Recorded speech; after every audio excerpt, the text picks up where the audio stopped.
Hi everybody, welcome back to my channel. My name is Shelby and this is Shelby Reads. If you are new to my channel, I am a femme for bush lesbian who has been out since 2013. Terrifying times. Please don't forget to like, comment, subscribe so you can hear more about sapphic books. And today we're going to be talking about my December reading wrap up. I know I already did my yearly reading wrap up. I don't really care. I don't know which order I'm going to publish them in, to be perfectly honest with you. I don't know. So December was really trying my patience for any number of reasons. However, a lot of these holiday romances were grinding my gears, which is why I wanted to make a separate video, because I was trying to just get through all 104 books I read, not complain. So let's complain. The first book I read, if you guys are familiar with my channel, is Unthaw My Heart by Harmony Noble, which is actually 2 authors, and I have a rant review about this one. This one had very misleading marketing because it said it was a trans woman and a cis woman falling in love. So sapphic, right? However, it's a trans man. It's a trans man with a cis woman, so that makes it not sapphic. I mean, it could be if the author had been writing specifically about like the trans butch experience specifically, because gender is weird. However, that's not what these authors were doing. I think they just deeply don't understand transness. And this book came out only 2 years ago, so it's kind of offensive that they really don't know what they're doing wrong. Again, I have a whole rant review, but this one was just so boring and stupid and like drove me nuts. I couldn't stand it. And it was just also so boring, and like there was an evil mustache twirly X that was the main villain. It was just kind of boring and stupid. I wouldn't recommend this to anybody. I gave it a 2 out of 5 on Storygraph. Also, if you ever want some of my like in time reactions to books I'm reading, please check out my PageBound. I know I keep shilling for PageBound. They don't pay me though, so like I just genuinely enjoy it because it's like Facebook, Goodreads, and Reddit had a baby, and it's pink and it's pretty and I like it. I'm gonna go through my own timeline to see if I said anything else about this fucking book. Sometimes it's hard to remember everything you think and say on the internet, especially when you work an overnight job and your brain is getting fried, by the way. But oh my god, I think I'm getting a new job, so yay! It's work from home too, so please keep me in your thoughts, okay? That would make everything perfect. Yeah, I guess I was so mad I didn't even write anything for that one, which is like fair, I suppose. Next I read I'll Get Back to You by Becca Grishchow. This was a contemporary Christmas romance, and it had fake dating. I really loved this book because I loved the fake dating, trying to get a better grade from your professor, because these 2 girls knew each other in high school and they meet back up on a college break because our main character's best friend is kind of being a shit and is supposed to be hanging out with her and doing some of the things they used to do, but instead she brought her boyfriend and she's only hanging out with her boyfriend or bringing her boyfriend to their friend dates, and it really sucks for our main character. So she meets this girl they went to high school with at the bar. They're not like right in college, they're like about to graduate, anywho, and she doesn't really remember this girl, but they really hit it off, and it turns out that this girl's professor is her accounting teacher and she really needs to pass to transfer out of community college. So the other girl didn't tell her mom that she broke up with her long-term girlfriend, so she just pretends that that's her long-term girlfriend, and I thought really cute. I thought really cute and interesting, and I liked how it dealt with more than just the romance. It dealt with like kind of being enmeshed with your friend, kind of not getting to have quality time with your friend because your friend kind of sucks, you know? And I'm glad that there were a lot of conversations about that and holding on to things from your childhood that might not be serving you anymore. I really enjoyed all of that. I gave this one a 4.5, and for most of the month I honestly thought this was gonna be it. I thought that this was gonna be the best we could get. I thankfully was wrong, but I was kind of losing it for a hot minute. Next, I read The Holiday Trap by Roan Parrish. This was a holiday contemporary romance where a gay guy and a lesbian swap houses. He's from Louisiana, she's from a small island in Maine, and her family is Jewish and very like overbearing. He had a boyfriend turn out to actually be married to another man and have a kid, so he wants to be out of there, and they both fall in love with people while they've switched houses. And I liked a lot of it, however, I did think a lot of it was quite boring and trying too hard to be Hallmark movie-y or like romantic comedy type thing. I really didn't like parts of it. There was also this one part where the guy is talking about how he took his dog named Horse, which is a Great Dane, on the airplane, and the dog sat in his lap the entire time and was terrified. Yeah, so no, a Great Dane is not going to be allowed in the cabin. Now, I don't know about first class, but it definitely didn't sound like he was in first class. But dogs over a certain weight who aren't service animals, and this dog is not a service animal, have to ride in cargo. They don't ride in the cabin with you. They ride in the cargo. So that, like, I couldn't stop thinking about it for the whole thing. I couldn't stop thinking about it for the whole thing.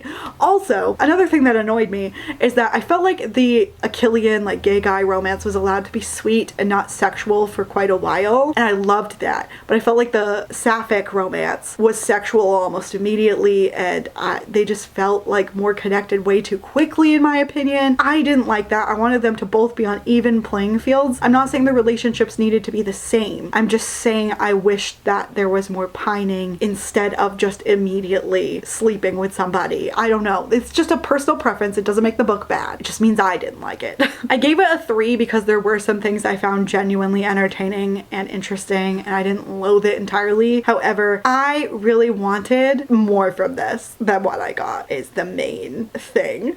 Also, everyone on Storygraph loved my comments, which was like, you can't ride on a plane with a Great Dane on your lap. What crazy rich people planes are you taking? And everyone was like, this detail would piss me off the entire book. And I was like, yeah, it did.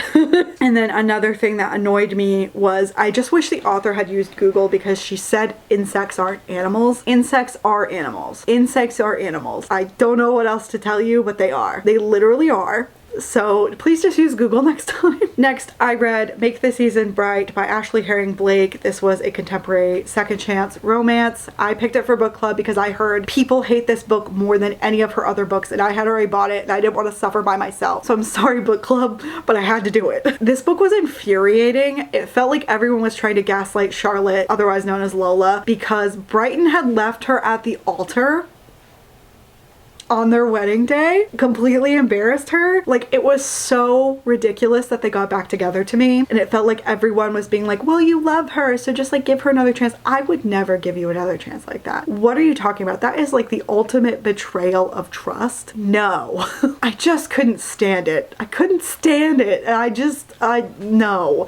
And it makes me scared because I bought some of her other books before reading this, and everyone in my book club tells me the ones I bought are better, but I'm still deeply concerned and terrified. I gave this book a 2.5, but also I said on my review on PageBound, them getting a Labradoodle at the end tells me everything I need to know about these people, and I stand by that statement. Okay. Next, I read Little Miss Santa Claus by Becca Westrup. I did a whole rant review on this one. Please go check it out. It was so fun to do. I feel like this one didn't commit. So basically this is a sapphic monster romance, and the monster character is Santa and Krampus at the same time. However, I wanted them to commit to the Krampus. I feel like it tried harder than some other books I've read this year to commit to the monster smut. At the same time, I didn't love that she can just turn back into a super hot woman. I'm a Beauty and the Beast lover. I wanted you to commit to the bit or don't, you know? I gave it a 3.5 because I felt like it had some crazy insightful passages about like divorce and grief, and I thought that was really interesting and kind of crazy. However, still doesn't necessarily mean that I loved every second of it. I thought a lot of it was stupid. Please go check out that rant review. I had a good time with that one. Also, if that's not enough to get you interested, let me read the review that got some people on my PageBound interested. Well, there were in-depth discussions about divorce and self-isolation, and also a freaky candy cane double-ended dildo. It was surprisingly better than I thought it would be. Sorry, we're finishing on my phone camera because my camera's being butthead. Anywho, if that doesn't get you into it, hopefully the double-ended candy cane dildo will. You're welcome, you little freaks. Next, I read Carol, otherwise known as The Price of Salt by Patricia Highsmith. This is a classic, but also a romance. I think a lot of people know it from the movie. This is the movie cover, obviously. I loved this book. It felt very literary compared to even compared to the movie. I feel like you get so much from what they're thinking that you can't get in the movie that made me love this even more. Now, Patricia Highsmith is a terrible person. We have to say that. We have to discuss it. She's a terrible misogynist and a racist. However, she did write a really good book, and she's dead, so it's not like she got any of my money.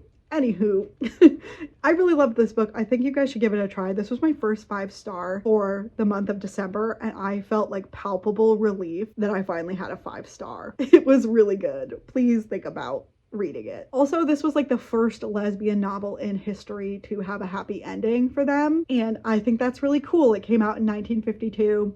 It's a cool piece of lesbian history, even if we don't like Patricia Highsmith. Next, I read Lesbian Boss by Kitty Jones. This was a novella that I just decided to read spur of the moment, last thing. And, ooh, okay, so I hated it, but I also hate office romances, so that's number one. But also, I felt like the language was not great. There were just things that gave me the ick personally. You should go check out that rate review if you haven't already. It was kind of fun to do. It's a very short story. The video is only 40 minutes. I really wouldn't recommend this to anybody. I really just didn't enjoy it. And I feel like there's often deep power imbalances that never get explained, or like not even explained, but like almost justified. I know it doesn't have to be justified to be somebody's like kink or whatever. That doesn't mean I have to like it.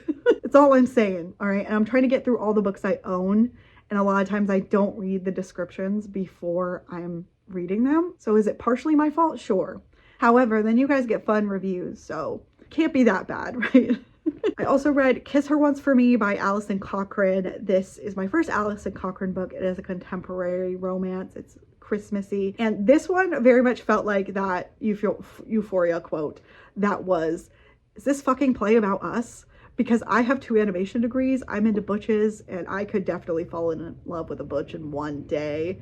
I mean, I wouldn't do the next part, which is the next year, accidentally become that butch's brother's fake fiance to get a ton of inheritance money and to get money to cover my basic living. I mean, maybe at this point I could. Who knows? Who knows what I'd do for money? But like, I think that this one would make a perfect rom-com. I think that it was amazing. I really loved it. Really, really enjoyed it. Had such a good time. I gave it a 5-star. No notes. So good. Except maybe how much it talked about Taylor Swift. But like, other than that, you did amazing. You're doing amazing, sweetie. And last for December is How to Excavate a Heart by Jake Maia Arlow. This is it is a Christmas romance, but both main characters are Jewish. And the butch main character, Shawnee, went down to DC after getting her heart broken her first year of college by her now ex-college girlfriend to do a paleoichthyology, I think it's called, but it's the paleontology with the dead fish, okay? She goes to do an internship for that, and her mom almost hits the other girl. Well, I think she does hit her with her car, but like barely. And then she ends up walking this girl's dad's dog, and then they end up falling in love, and I really liked it. I felt like it dealt with a lot of things for a YA romance, including like sexual assault and having poor relationships with your parents, kind of pouring yourself all into a relationship and then having nothing left for anyone else in your life. I really liked this one. I had such a good time with it. I gave it 5 stars also. I'm glad I got to have 3 5-star reads for December because I was starting to get scared. I was starting to get stressed out. Not that stressed out, but still, you know, like sometimes you want some good fucking food, which is also why I'm rewarding myself by reading, well, again, Nona the Ninth. However, I thought I was going to be done by tomorrow, but I'm not going to be. I love it though, so it doesn't matter, but still. What did you guys read for December? What was your favorite Christmas or holiday romance that I didn't read? Give me some recommendations in the comments. Leave some little Christmas trees and menorahs and stuff in the comment section below. Some of these books were deeply stupid, and then some of them were just fine. So it's all good. I hope you guys had a great holiday. I hope you have a great new year, and I will see you guys in the next one. Bye.